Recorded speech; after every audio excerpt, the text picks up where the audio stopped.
This is Remo Daily, your daily dose of inspiration. This is Remo Daily, an oasis of innovation for your mind, your soul, and your heart.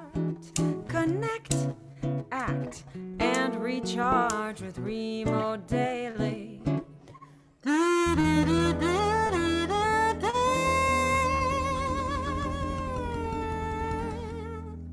This is Remo Daily.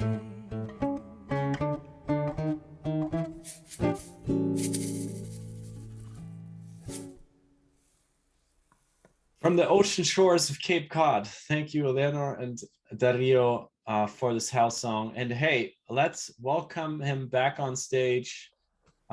We are going all unstoppable with a kazoo today. Alden Mills is here, everyone. Welcome back, Alden. Great to be back. I could just listen to them all day. I know. Why are we talking, right? I always have a hard time after the music to say anything. I just want to sit there, enjoy, continue. But there's so much to talk about, Alden. There's so much to learn from you. And you just saw what happened in the chat. So much, so many doubts, lack of energy, the fear, the fright, the insecurity, the distraction, so many things that stop us.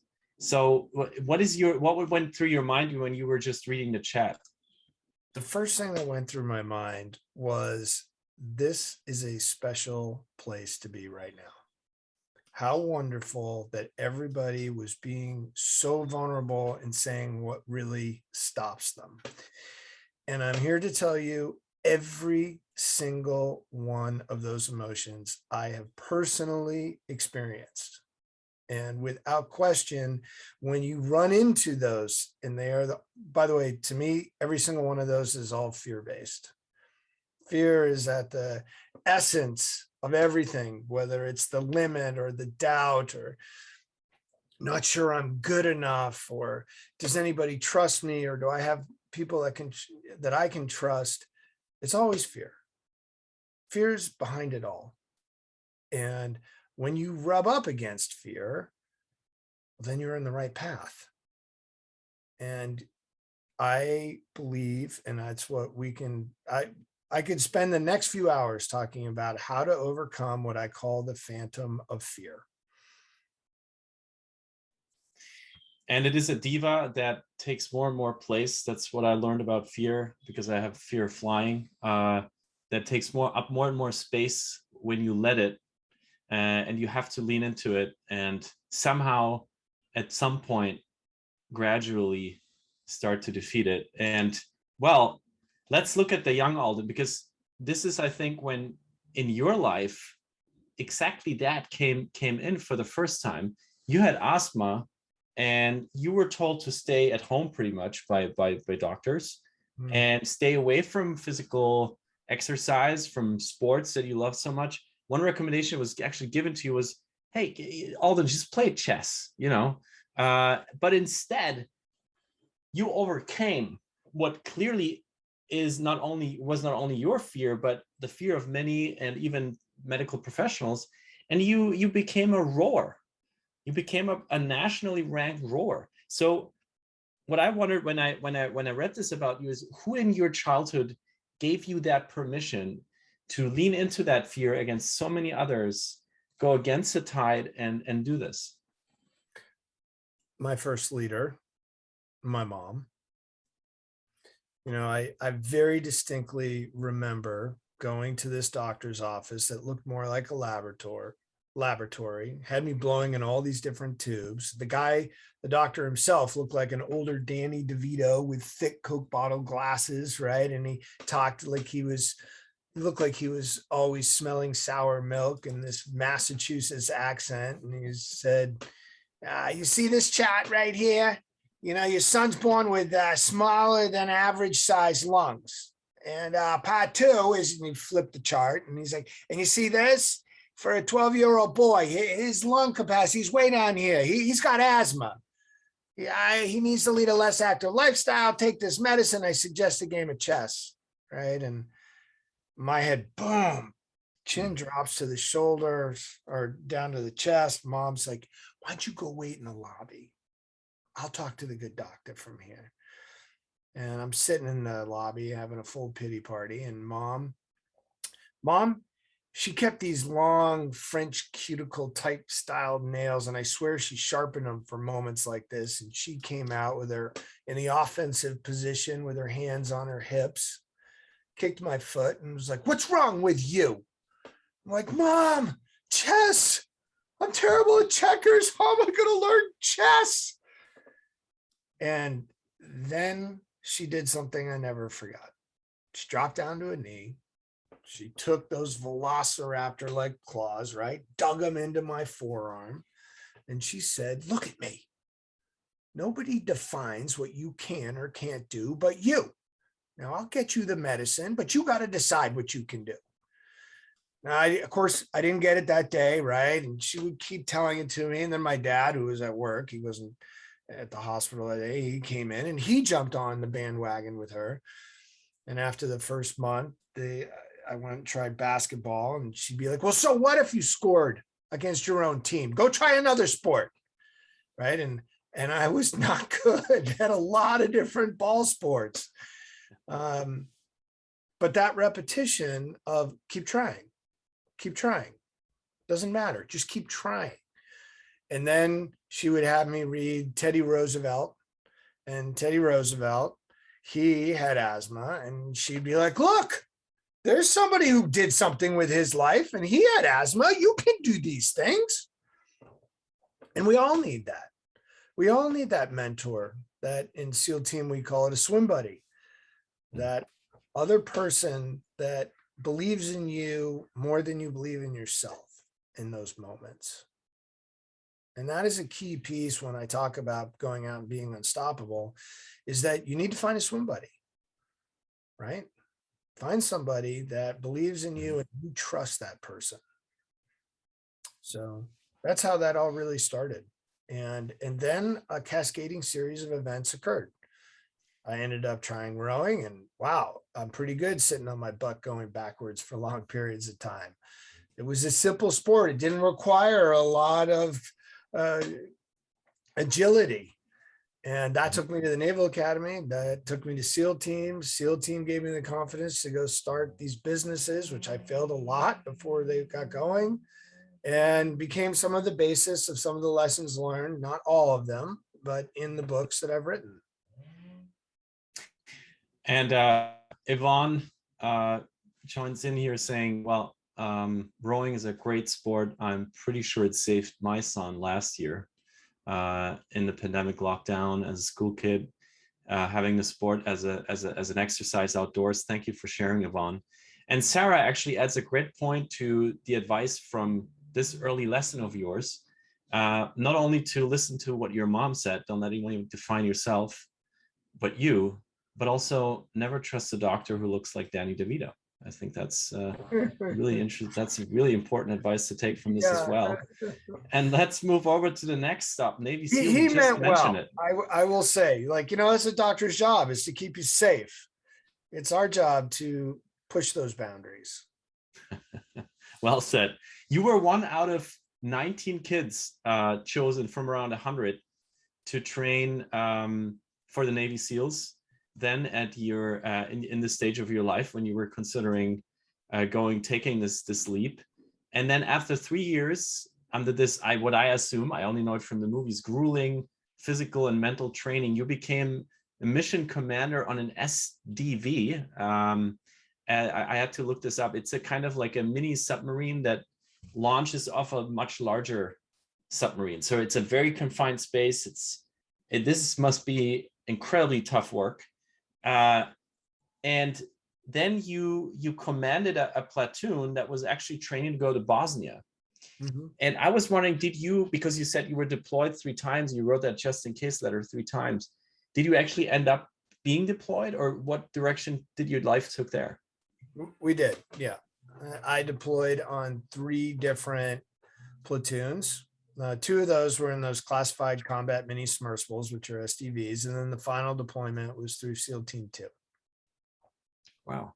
And when you look at your time, on these deployments, these undersea missions, which must be incredibly tough, what in your life today, as you're sitting there happy and healthy, four sons not around, in North California, what in your life today do you credit to having been part of this, having been part of the SEALs, having had this experience for years, growing into a leader there? Most importantly, those experiences in SEAL Team I use as perspective for today.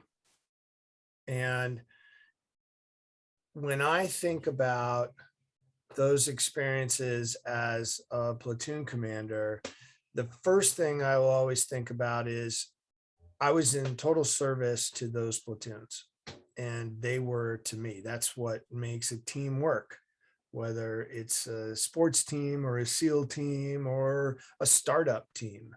And it's a platoon, just to recall, is a small group, right? It's 16.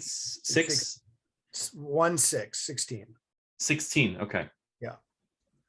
And when you start to get the understanding of what a team can be like when they become so consciously aware of each other, where you don't really even have to talk much, they can know that what the other person is doing. And you move in this, if you ever see a school of fish move, that's called murmification, or or starlings, right? They do that too. And that's exactly what I was going to say. The starlings and how they would move like that. There is an elegance to that. That's a lot like rowing, by the way. 8 blades getting in the water at exactly the same time. I'm coaching my son's water polo, just from the mental perspective, his team, and getting people to understand that the power comes from the selflessness of working together, not the selfishness. And that's a continuum, right? We are born selfish. We are born selfish to take care of our basic needs, but where the real fulfillment comes from is from the selflessness of serving and giving to others. But it's a hard transition because we have things like our ego, we have fear, right? Doubt. All of those things actually block us from the greater fulfillment in life. Maslow came out with that hierarchy of needs in 1943 and talked about it. The very highest echelon is that self-fulfillment. Well, the self-fulfillment, from my experience, comes from helping fulfill others. And when that happens, it's a boomerang, right? And it's not just a boomerang that comes back with equal amount of force. It comes back as a force multiplier. John, who knows all the quotes in the world, just wrote in the chat: Marines I've seen around the world have the cleanest bodies, the fittest minds, the highest morale, and the lowest morales of any group of animals I've ever seen. Thank God for the United States Marine Corps.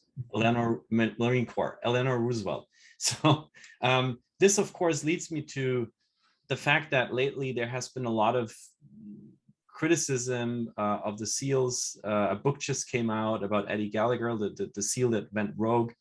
How do we know, or how do you know, how did you learn walking the line between being unstoppable and damaging everything in your way? Like, how do we know that? How can we figure that out?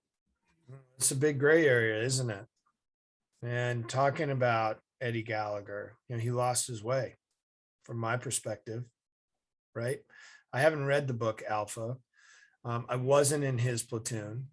I wasn't in his situations, but that's a sad day when you start to see a disregard of human life. We're not really geared to take other lives. It's not an enjoyable thing. That's not a Hollywood thing. Hollywood's made it into that. I did not join SEAL Team for that. You know, on a side note, I remember getting recruited at the Naval Academy, and this big Navy SEAL came up and he had this long mustache, and he's like, "Hey, you ever think about trying out for the SEALs?" And I was like, "Oh, I don't know. Like, what do they do?" And he's like, "Well, you ever been bullied?" My mom kept my hair really long, and my nickname was Shirley Temple as a kid, and it was huge and curly.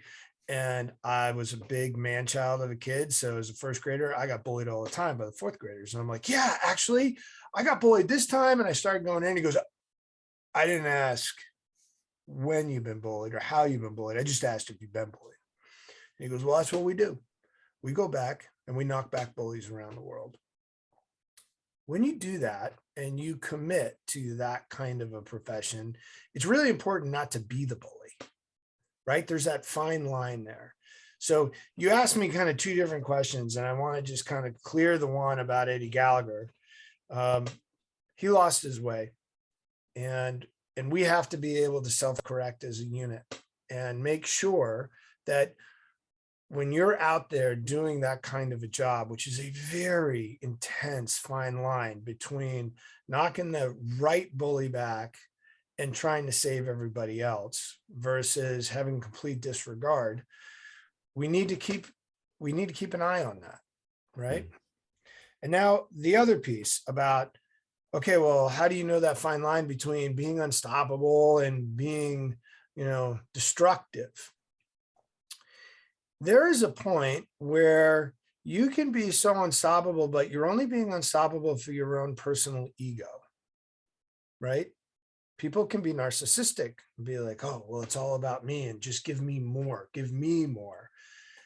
And I talk about this on my beunstoppable.com site. And when I talk about what I consider the rules of goal setting, is that use these rules to serve others.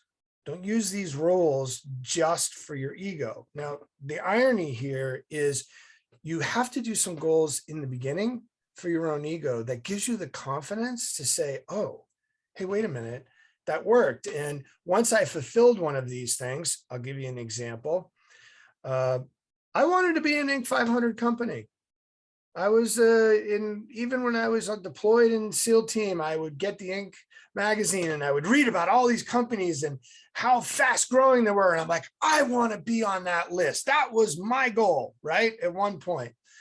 And then we got on that list in 2009, and we were the fastest growing consumer products, by the way. We were number 4 overall. I was like, wait, this is it?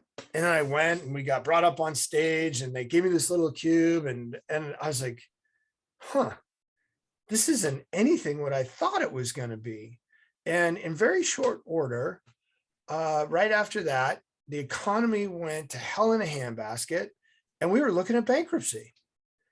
And I'm sitting in my office late at night after lawyers have said, well, the best thing for you to do is just wipe everything out and start over again because the banks had frozen our loans and we couldn't do the growth that we needed. And Walmart was pushing us to the nines, and we made some mistakes with inventory management. And I got this letter from this 14-year-old boy. It was written in like a number 2 pencil, and it said, "Dear Mr. Perfect Push-Up Man, thank you for inventing the perfect push-up. My grandmother gave me the perfect push-up for Christmas. She bought it at Walmart," which meant they bought the 1999 version because that was the only one we had at that point at Walmart. "And I followed your workout routine 4 times. Workout routine was 3 weeks long, so you did 12 weeks. And I want you to know I made the JV football team. Next year, I'm trying out for varsity. Thank you, Johnny, number 25. And here I was like, wait a minute, I kind of set the wrong goal. I missed the boat here. And by the way, I've done that a fair amount of times in my life. And I moved this bulletin board that was on wheels, and I moved it right to the front of the front door of our office. And everybody walked in. I was like, This is why we're in business. And I put Johnny's letter right up there. We're not going to go bankrupt. We are going to figure out a way out. And the reason I got into this business in the first place was because I had used fitness to help me, little Alden, get over his limitation that was being told by so many. That's why I went into fitness. And that's why I wanted to help the Johnnies or the Jamies out there. And so when you talk about that, that's a really loaded question, Felix. To me, unstoppable is one about making you feel good about being unstoppable and going after the things that make your heart sing. And 99% of the time, the things that make your heart sing have to do with helping others make theirs sing. And when you do that, and everybody focuses on that, then we make our dent in the universe in a positive way. Then we're not being destructive. But if it's only about selfish needs, yes, you become destructive.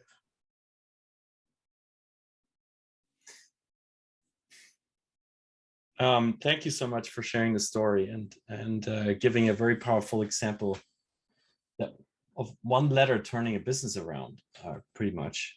Mm-hmm. I would love to talk about your book, Unstoppable Teams. I think Liz has the cover for us here, so we can have a look at that. By the way, all the links to Alden's work are in the chat. You just scroll up a tiny little bit. You see his website, the books, LinkedIn. And here we're looking at the 4 essential actions of high performance leadership. And Duncan just shared actually in the chat what these are. Connect, achieve, respect, empower is crucial to building a high performing, unstoppable team. And Duncan loves your message about caring in regards to team building. And he asks, do jaws actually still drop when a Navy SEAL leads a conversation with care-based leading? Oh, it gets even better, Duncan, because I talk about how care is the building block to love. And that's what we're really after.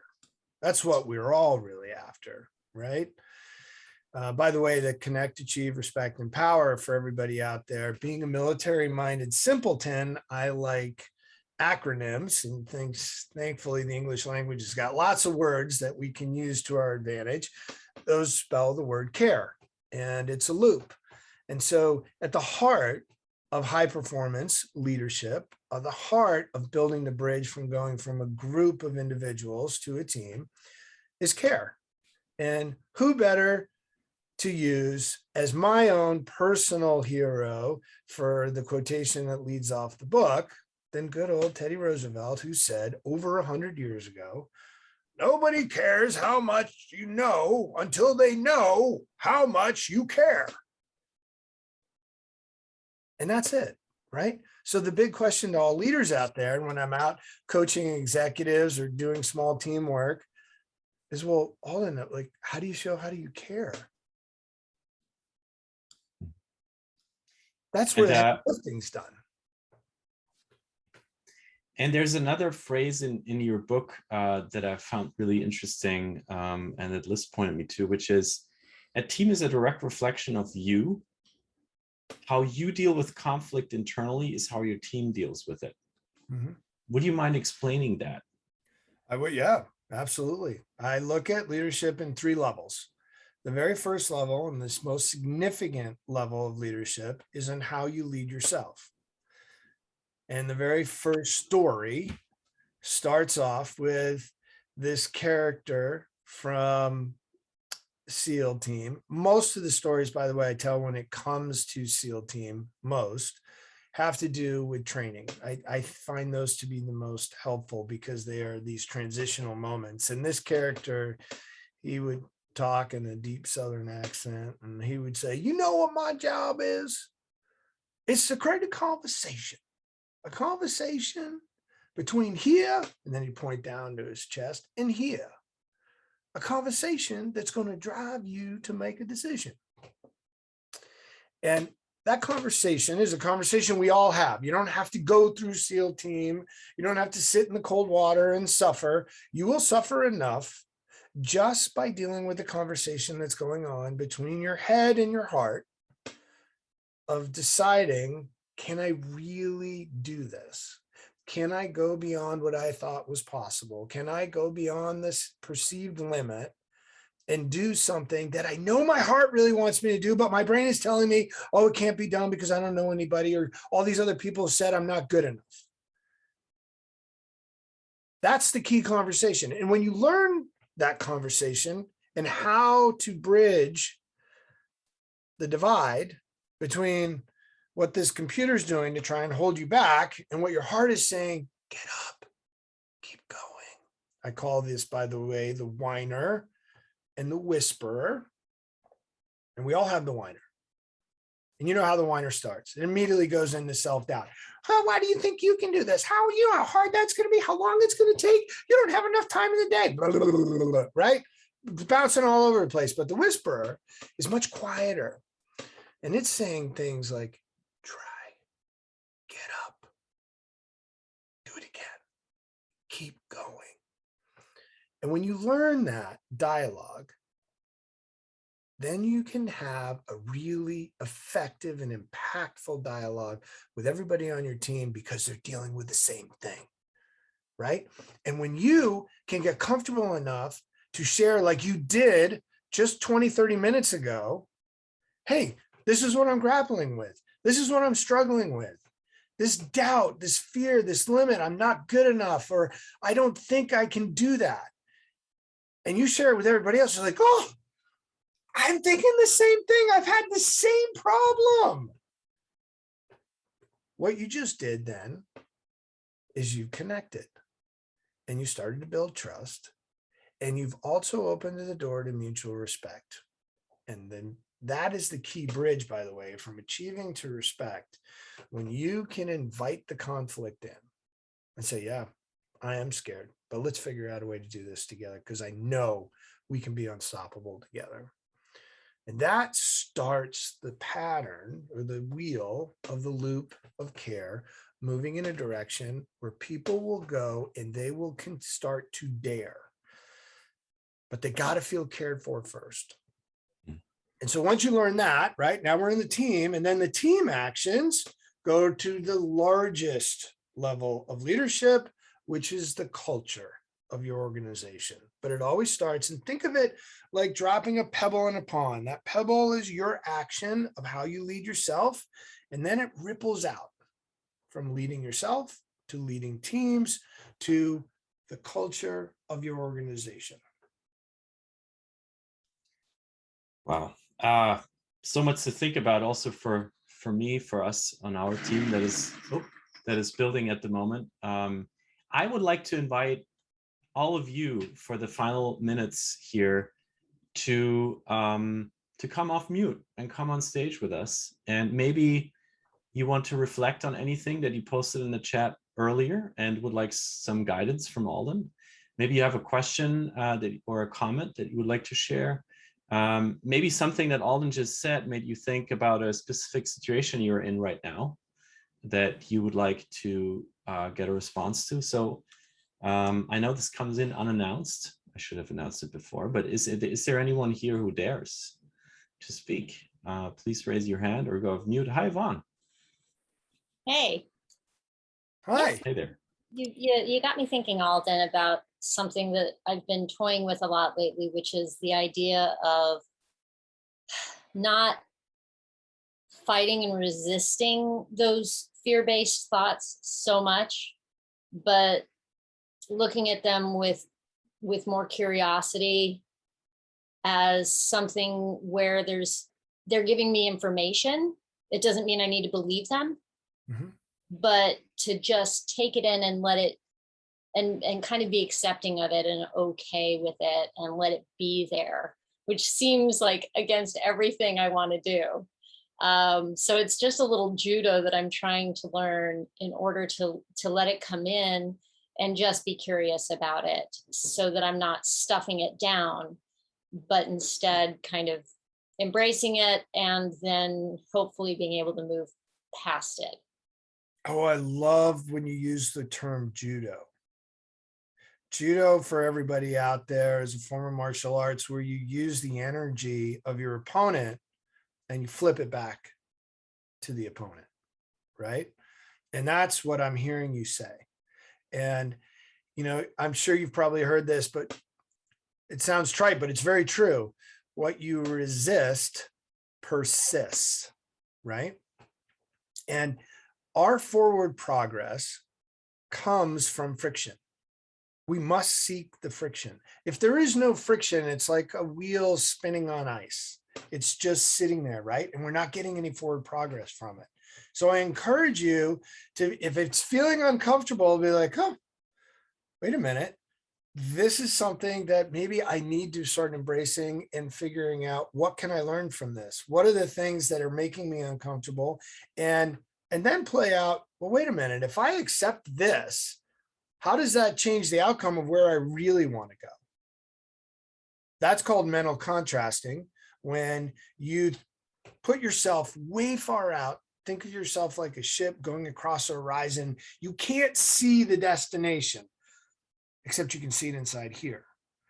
And our big challenge is we all want to think about seeing first before we believe. But the real magic happens when we believe, and then we will see. Does that make sense to you?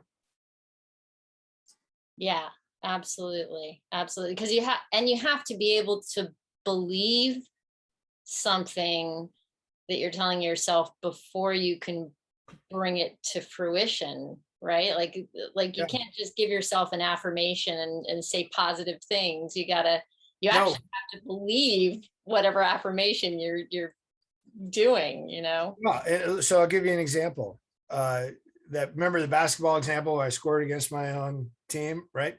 They all laughed at me because they would call me Thunder Thighs, because I knew I had big thighs. All the kids told me about my big thighs. They laughed at my big thighs all the time. I go off to high school, and this coach comes by and he goes, "You have big thighs.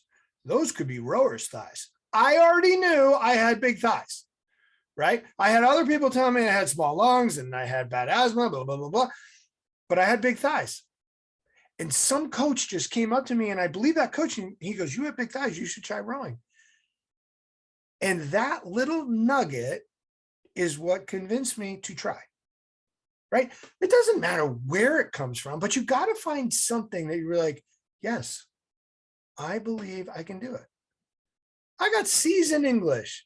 People would come back to me from high school reunion and be like, "I can't believe you wrote a book. You actually wrote 2 books, but you were terrible in English." Like, turns out there are these things called editors out there. I don't really need to be the best in English. I would write in dashes, but it's about the story, right? It's about, hey, I wanted to write this for my kids. I'm going to get this thing out. It's important to me. And more, that's the piece that we want. And I encourage everybody here to be selfish about. You find that thing, Yvonne, that really makes your heart sing. And I want you to go with reckless, unstoppable abandon after it. Because I'm here to tell you, you are unstoppable. You don't understand how much power you have yet. None of us do. Yvonne, thank you so very much for joining us on the stage.